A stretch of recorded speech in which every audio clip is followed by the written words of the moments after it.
If not familiar, the term stolen generations is used to describe the forced removal of Indigenous children who were taken from their families under policies of assimilation and protection. This devastating practice was taking place from the moment of European arrival, but became a legal and enforced policy of governments from the 1890s right up until the 1970s.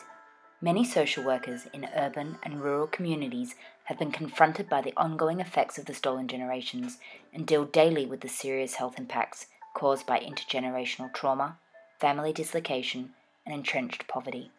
Here, we use the plural generations, as it is becoming ever more apparent that the current rates of removal are increasing.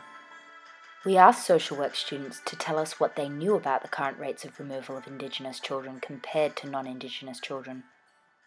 I think the common conception is that it's not an issue anymore, and I've got friends that would say that it's not a thing anymore and kids aren't taken anymore, but I think through doing social work and stuff, definitely I think the rate would be higher, but specifically I don't really know anything. Well, as far as I know, I just know about the stolen generation, and so I guess answering that question, I would say there's more Indigenous children.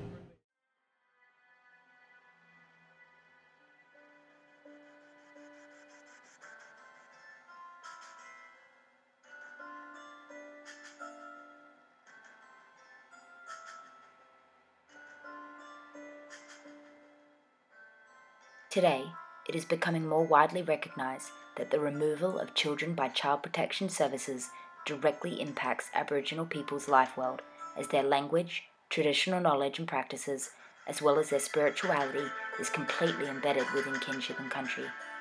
That is to say, to remove a child is to remove an entire community's sense of hope and belief in the future. So in contrast to mainstream media, what do students feel are the reasons behind the forced removal of children from their families?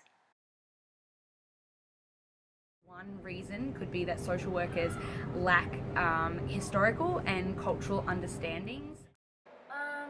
Maybe racism.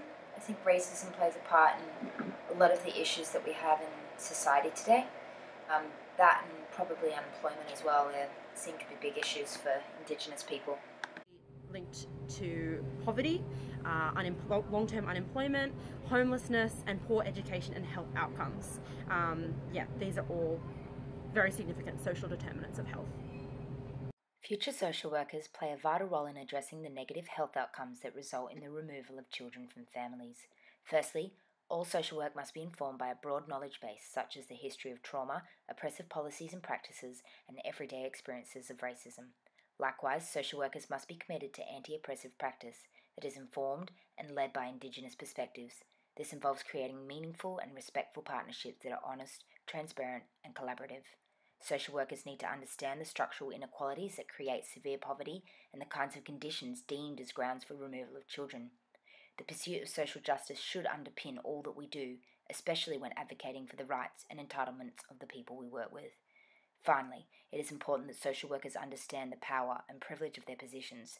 This involves self-awareness, critical reflection, and an ability to confront one's own biases by listening to Indigenous voices.